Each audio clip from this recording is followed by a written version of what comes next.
Quiero expresar mi saludo personal e institucional a todos los colegas que están participando de este proceso de reforma curricular. Quien les habla es el profesor Carlos Lázaro Arroyo y me han asignado el Comité de Reforma Curricular para pregrado el tener que disertar o dar a conocer el marco normativo en el cual se inscribe esta reforma curricular de pregrado. Permítame entonces usar las diapositivas para poder manejar bien los tiempos a fin de que ustedes puedan entender de repente un poquito mejor. Marco normativo para la reforma curricular 2021, que es la que hemos iniciado tanto en la primera etapa con las carreras piloto de la Facultad de Educación y de la Facultad de Derecho. Ahora nos compete entrar a la segunda etapa con 35 carreras. Bueno, debo decirles que el marco normativo está configurado primero por la Ley Universitaria número 30/220, que establece en uno de sus articulados que las reformas curriculares deben hacerse cada 3 años, o sea, la evaluación curricular para ver si se puede reestructurar o no, adecuándolo a los contextos del momento. O también cuando sea necesario, pero nos pone un tope de 3 años. Si tenemos en cuenta que nuestro currículo del 2018 se aprobó justamente en esa fecha, pues estamos en el límite de esos 3 años para iniciar la reforma. Ese es el primer aspecto, la primera norma que hay que tenerlo en cuenta. La reforma entonces está justificada por exigencia de la propia ley. Lo segundo es el estatuto, ¿no?, que es el reglamento con lo cual se especifica la ley universitaria para cada una de las instituciones, haciendo uso de su autonomía. Dentro del estatuto también se recoge este planteamiento de la ley y se establece que la direccionalidad de estos procesos de evaluación, de reestructuración o de reforma curricular está a cargo del vicerrectorado académico y sus órganos técnicos correspondientes, como para este caso viene a ser la Dirección de Procesos Académicos, ¿no? Ahora, desde el punto de vista normativo, pedagógico o curricular, el instrumento que le da fundamento, le da sentido, le da base, le da cimiento a un proceso de reestructuración curricular viene a ser su modelo educativo. Entonces, el modelo educativo de la UNT se constituyó el año 2016, el primer modelo educativo que tenía nuestra universidad por escrito. Ese modelo educativo, dada la situación de que estábamos en el año 2020, el año pasado que se tomó la decisión de ir hacia un proceso de evaluación, reestructuración curricular, la primera pregunta que nos hicimos es si era vigente ese modelo educativo, si estaba acorde a la concepción de la nueva gestión y de las políticas que se estaban implementando. Entonces se hizo una evaluación diagnóstica y se llegó a la conclusión de que ese modelo teníamos que reformarlo también, ¿no? Entonces tenemos un modelo educativo de la UNT versión 2, ¿no?, que ha sido aprobado, es un documento normativo que le da sentido a todo el aspecto curricular, el aspecto pedagógico, el aspecto didáctico, el aspecto de la gestión curricular. Entonces ese modelo educativo ha sido socializado incluso en jornadas laborales, en varios actos. Luego, otro aspecto normativo fundamental viene a ser el diseño y la concepción de los estudios generales, que de por sí estaba en el modelo educativo, pero que se ha concretizado en un plan de estudios. Eso también ha sido aprobado por el Consejo Universitario, ha sufrido algunas modificaciones últimas que nos acaban de entregar la resolución 279 del Consejo Universitario, donde se recogen los últimos alcances de reforma que se han planteado para este caso, que son las que estamos recogiendo para el nuevo diseño curricular que ya se puso en marcha con todos ustedes, de carácter automatizado tecnológico. Un quinto documento que hay que tener muy en cuenta los comités técnicos de currículo para su diseño, especialmente ya de sus competencias específicas y sus asignaturas, son las políticas generales de gestión curricular, ¿no? Esto, de manera resumida, son 16, me parece, políticas que fueron aprobadas también el año pasado por el Consejo Universitario. Eso se constituye en otro instrumento legal normativo fundamental para este diseño curricular. Y otras normas menores o directivas, como por ejemplo una que es importante, es la resolución 179 o 079, perdón, del Consejo Universitario, que aprobó también hace poco tiempo y que tenía que ver con la asignación de la carga horaria. En lo que a mí respecta, me voy a ocupar básicamente del punto 5, que es la que resume de alguna manera todo lo que hemos venido diciendo, de tal manera que vamos a explicar las políticas generales de gestión curricular, que son un aspecto directriz y normativo importantísimo para esta reforma, a tenerse en cuenta por parte de los señores miembros de los comités técnicos de currículo. Aquí les presento a ustedes estas políticas generales de gestión curricular, que también sufrieron algún cambio en el camino, en base a observaciones que hicieron siguiendo el debido procedimiento algunos colegas en las facultades respectivas, ¿no? Bueno, tenemos como primera política general de gestión curricular la siguiente, que es clave para tener en cuenta en el trabajo que se ha iniciado. Nos dice con toda claridad, por ejemplo, esta política 1, que el modelo educativo reformado, o sea, la versión 2, de la Universidad Nacional de Trujillo es la base para el diseño y la gestión curricular de los programas de estudio de pregrado, posgrado y segundas especialidades. Por eso, mucho del modelo educativo, en tanto que es la base, el cimiento, ha sido transcrito hacia el diseño curricular automatizado, a fin de que se aminore el trabajo de los comités técnicos de currículo. Ya más bien ellos tendrán que contextualizar donde sea contextualizable, según sea sus carreras o la visión y misión que tiene cada facultad. Pero ahí está la primera política fundamental a tener en cuenta. Entonces, el modelo educativo tienen que leerlo, tienen que estudiarlo, tienen que analizarlo, ¿no? Y obviamente incorporarlo a su trabajo curricular. La política 2 nos dice que en el MOEDUN, o sea, en el modelo educativo, se asume integradamente. Acá está la concepción, fíjense ustedes, de este modelo educativo que ha sido admitido por la alta dirección. Dice, se asume integradamente el enfoque curricular por competencias. Esto viene a colación de la ley universitaria y de otras normas derivadas de SUNEDU, por ejemplo, donde ya nos dicen que incluso la acreditación, todo eso es ahora por competencias. No hay manera de poder salir de ese desenfoque. Lo que pasa es que uno puede también adaptarlo, contextualizarlo según la concepción filosófica, pedagógica que se tenga en cada universidad.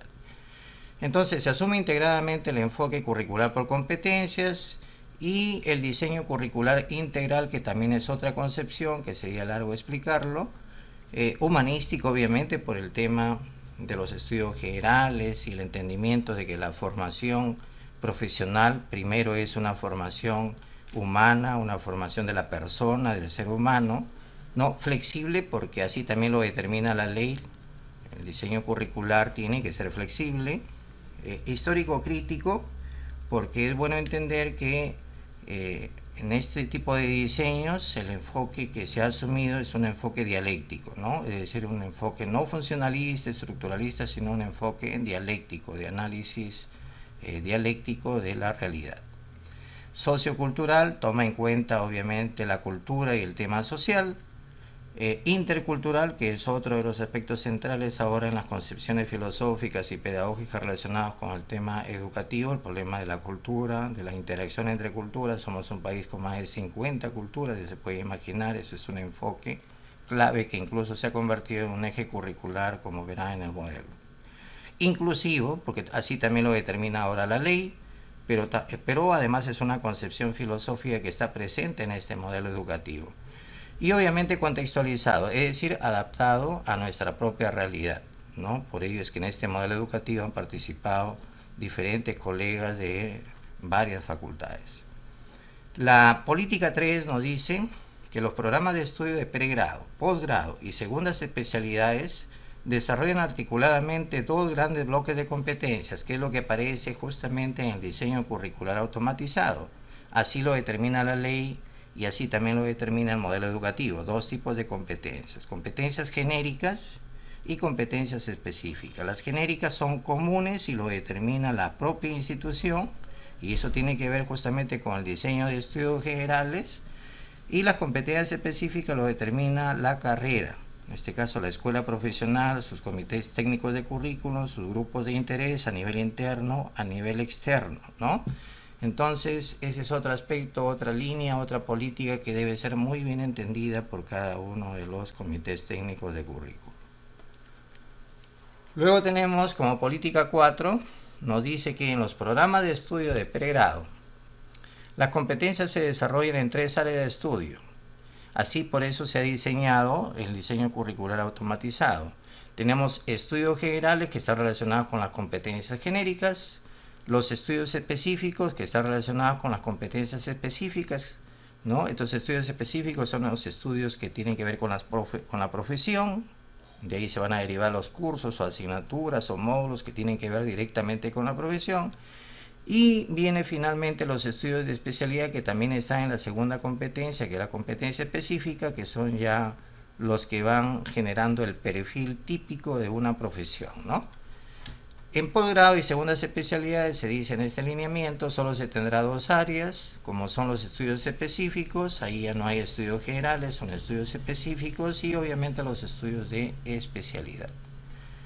La política 5 nos dice que el régimen de estudios y la organización curricular para todos los programas profesionales de pregrado, posgrado o segundas especialidades es semestral. Esto ya se determinó también, dejamos atrás ese régimen anual, de tal suerte que aquellas carreras que tenían régimen anual ahora tienen que convertirse en semestrales. Esto lo determina la propia ley universitaria.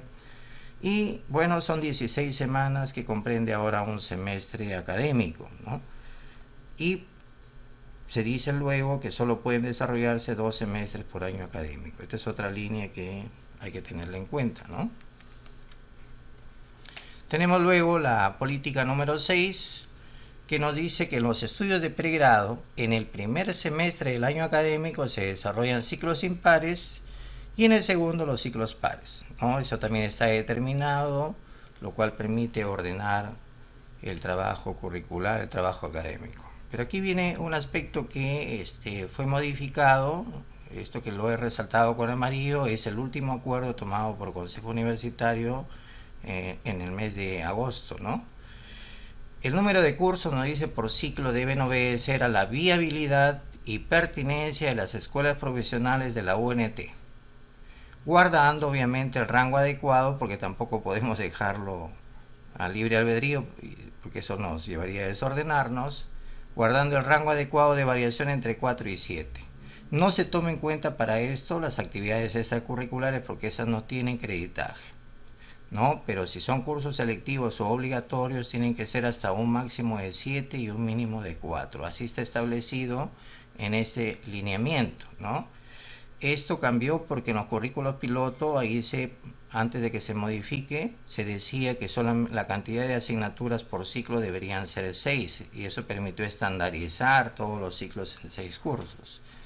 Pero como esto fue obviamente contradicho y se llegó a un acuerdo, se concluyó de que sea mejor en un rango, y ese rango lo tienen ustedes ahí, de tal manera que pueden tener hasta 7 asignaturas diseñadas por cada ciclo, y eso está automatizado de tal manera que le va a permitir solamente hasta 7. Si ustedes colocasen 8, el sistema no les va a admitir, no les va a dar pase, ¿no?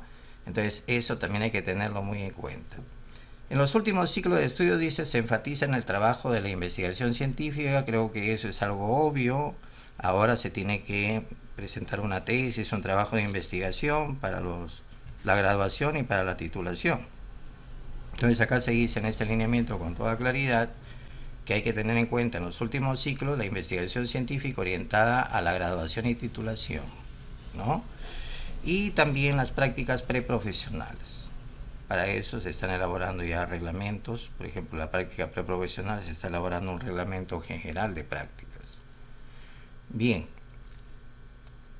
la política 7 nos dice que los estudios universitarios pueden desarrollarse bajo las modalidades presencial, que es lo que teníamos antes de la pandemia, semipresencial y a distancia, o también llamado no presencial. Eso lo determina cada universidad, con el objeto de ampliar el acceso a la educación de calidad y adecuar la oferta universitaria a las diversas necesidades educativas, pero bajo las disposiciones legales que lo regulan. Entonces somos libres de poder determinar que sea presencial. La SUNEDU estableció el año pasado que la presencialidad ya no es pura, ya no es absoluta. Ahora la presencialidad implica algo de virtualidad, me parece que es como un 20% que podríamos nosotros, o tendríamos que nosotros contemplar, si es que ya entrásemos a asumir que solamente va a ser presencial. Si es semipresencial, si es superior a 20%, me parece que es hasta más de 50%, ¿no? Entonces es cuestión que nuestra universidad lo determine, pero también la carrera puede determinarlo. Ya esta es una decisión de escuela, de facultad, ¿no? Si opta por esta modalidad. O también a distancia o no presencial, que es un poco más complicado, ¿no? Pero de todas maneras estos son los derechos que nos concede la propia norma, optar por cualquiera de estas modalidades, ¿no? La política 8 nos dice que los programas de estudio de pregrado son de 5 años, ¿no? Y 10 ciclos académicos. Esto en general. Luego nos dice que la cantidad de créditos, esto también que lo he pintado de amarillo, obedece a un cambio que ha habido hace poco, ¿no? Porque antes se establecía 22 créditos por cada ciclo y multiplicado por 10 nos daba 220 créditos para una carrera de 5 años.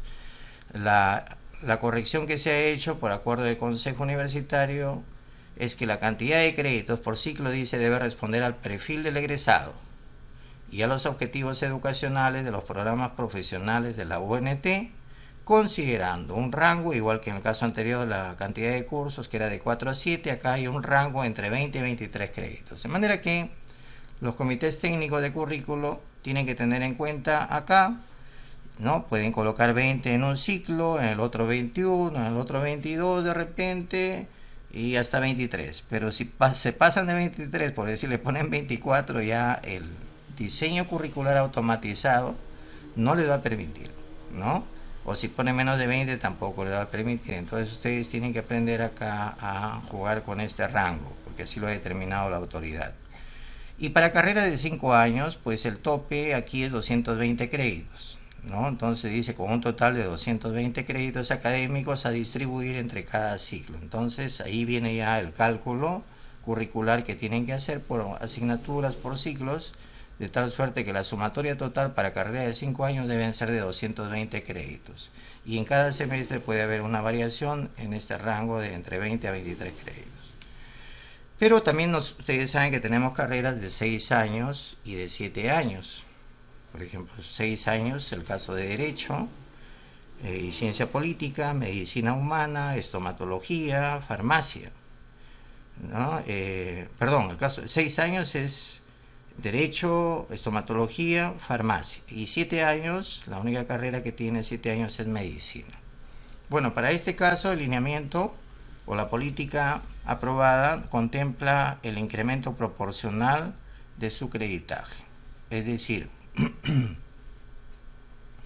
si nosotros dividimos 220 entre 10, sería 22 créditos, le agregamos por cada semestre 22, serían 44. Para el caso de una carrera de 6 años, entonces serían 264, igual haríamos con la carrera de 7 años. Ya, esa es una cuestión matemática de carácter proporcional, es lo que nos está diciendo acá la normativa, ¿no? Bien, eso también está ya calculado algorítmicamente en el diseño curricular automatizado, de tal suerte que los que son de carreras de 6 años les va a admitir hasta 264, y para 7 años lo que salga me parece que son más de 300, ¿no? Entonces todo eso ya está establecido. La política 9 nos dice que los programas de estudios de pregrado integran los estudios generales, ¿no? Esto ya está en la propia ley universitaria. los estudios específicos y los estudios de especialidad. No podemos nosotros incorporar otro tipo u otra tipología de estudios, solamente los estudios generales, los estudios específicos, que son los estudios profesionales, y los estudios de especialidad, ¿no? Luego nos dice que el creditaje total se distribuye proporcional y respectivamente así, ¿no? 16% para estudios generales, que para el caso de carrera de 5 años sale 35 créditos, un crédito menos de lo que era el currículo 2018, así que por ese lado no se crea que los estudios generales se han incrementado, se ha disminuido más bien un ciclo. 24% para estudios profesionales o estudios específicos y 60% para los estudios de especialidad. Así lo ha determinado la autoridad, y esto es lo que también está en el diseño curricular automatizado, de tal suerte que ustedes tienen que calcular y colocar estos porcentajes medidos en créditos por asignaturas para cada tipo de estudios. Estudios generales ya está establecido, aquí no van a tener problema, más bien su cálculo tendrían que hacerlo entre estudios específicos y estudios de especialidad que den este porcentaje de 24 y 60%. La política 10 nos dice que los programas de estudios de posgrado son semestrales y tienen el siguiente creditaje mínimo. Esto está establecido en la ley universitaria, ¿no? Ha sido transcrito. 1. Los diplomados, como bien se sabe ahora, solamente tienen esa atribución las escuelas de posgrado. Dice, los diplomados de posgrado tendría 24 créditos, ese es el mínimo que exige la ley. Las maestrías 48 créditos y los doctorados 64 créditos. Estos son los mínimos que tenemos que cumplir. La segunda especialidad profesional nos dicen que es un mínimo de 40 créditos, ¿correcto? Entonces también esto es bueno saberlo para el diseño respectivo que hagamos en el caso de posgrado, que también la reforma inicia ya dentro de poco en ese segundo nivel educativo que tenemos en la universidad, que es el posgrado. La política 11 nos dice sobre los estudios generales que estos son desarrollados escalonadamente a lo largo de toda la carrera profesional, con un mínimo, ahí está resaltado, un mínimo de 35 créditos, ¿no? Que es lo que la ley justamente nos exigía, no podíamos colocar menos, se puede colocar más, pero la decisión de la autoridad es que sea 35 créditos, eso ya está establecido, ¿no? Ya las carreras piloto lo han cumplido, y las carreras que quedan pendientes también ya lo tienen todo eso diseñado con sus planes de estudio, sus humillas, sus competencias, sus capacidades, su malla curricular, todo esto ya está elaborado. Ahora, acá nos dice a lo largo de toda la carrera profesional, es verdad, lo que pasa es que curricularmente, para poder ordenar el tema de la docencia, en qué ciclo se puede enseñar, quién lo va a desarrollar, es que se ha puesto en el diseño del primero al sexto ciclo, pero eso no significa que alguien que no pueda, un estudiante que por ejemplo no pueda, lo reserve para llevarlo más adelante, ¿no? A fin de que no se sobrecargue de repente.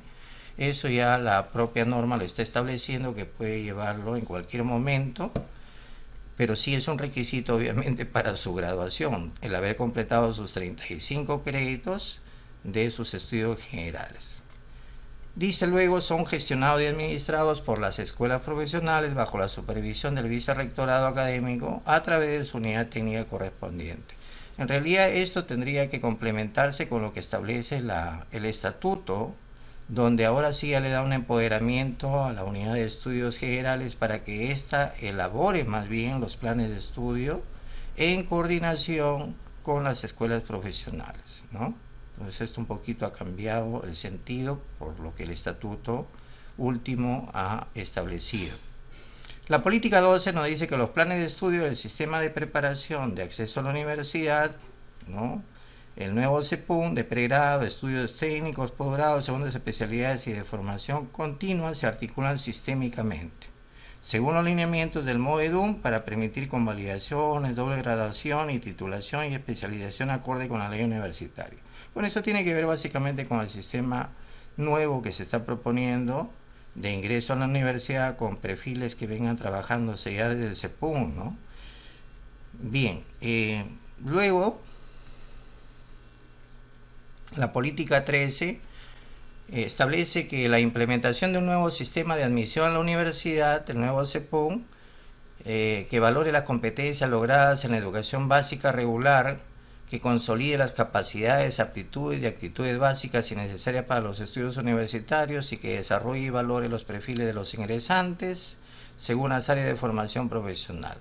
Esto lo que indica es que las carreras tienen todo el derecho a formular su perfil de ingreso, ¿no?, de sus estudiantes para sus carreras, sin tener obviamente que dejar de tener en cuenta las competencias que vienen básicas, que vienen de la educación básica regular como perfil de ingreso, ¿no? Y que esto, incluso si es que el nuevo CEPUM ya entra en funcionamiento, tendremos que alcanzarle esos perfiles de ingreso al CEPUM para que ellos lo tengan en cuenta y vayan formándolo desde ese nuevo CEPUM a los alumnos para las diferentes carreras, a fin de que no tengamos que hacer un proceso de nivelación de esos perfiles tan abrupto como a veces sucede, de chicos que, dado a que el examen es un examen básicamente cognitivo, a veces no tienen las capacidades, destrezas, habilidades que requiere la propia carrera, ¿no? Y hay que estarlos nivelando.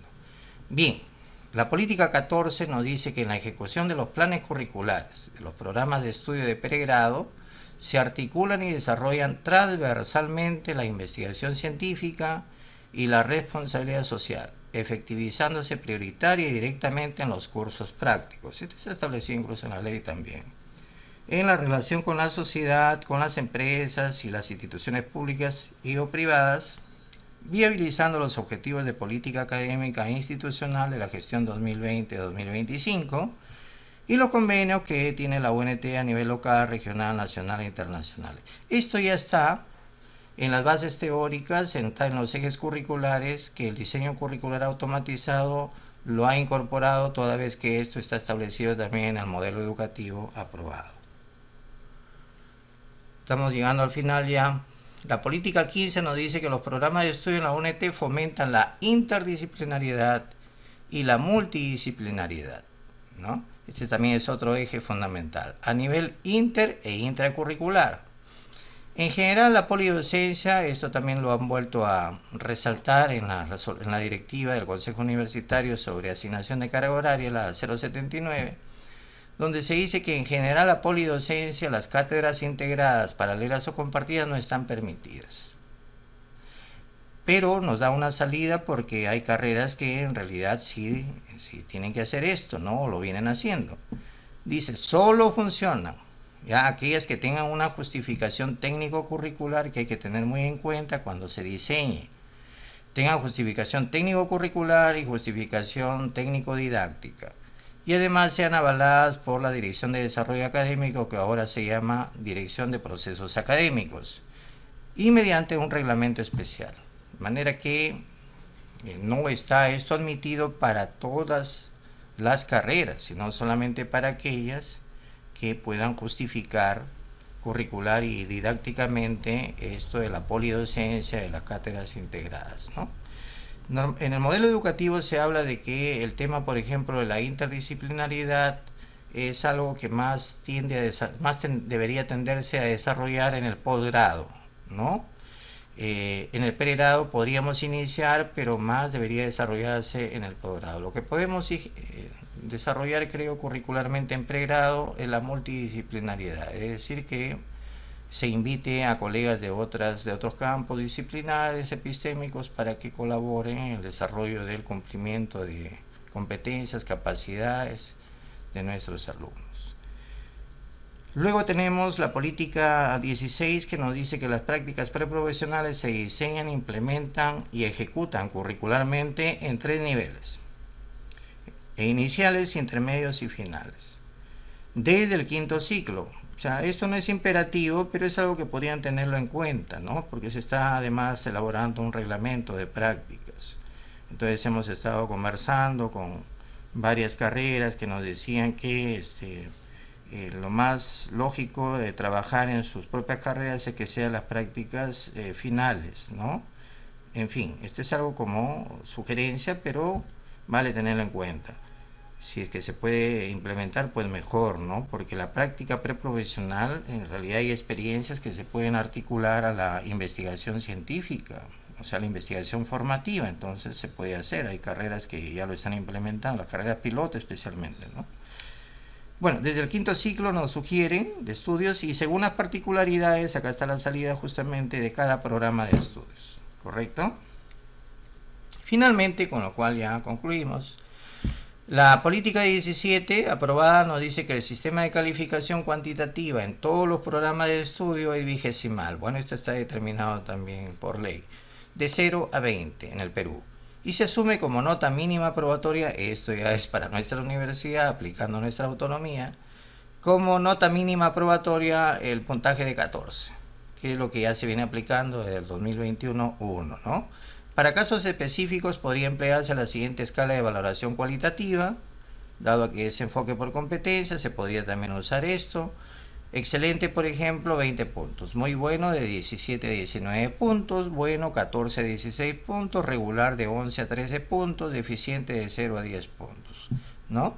Bueno, esto es lo que tendríamos que compartir con ustedes de manera muy resumida. Hay otras normas que claro, también valdría tenerlo en cuenta, pero aquí creo que está lo fundamental, ¿no? Que es lo que debe orientarles a que hagan un diseño curricular apropiado, ajustado a la normativa. Y bueno, no me queda sino desearles muchos éxitos en este trabajo de reforma curricular. Gracias.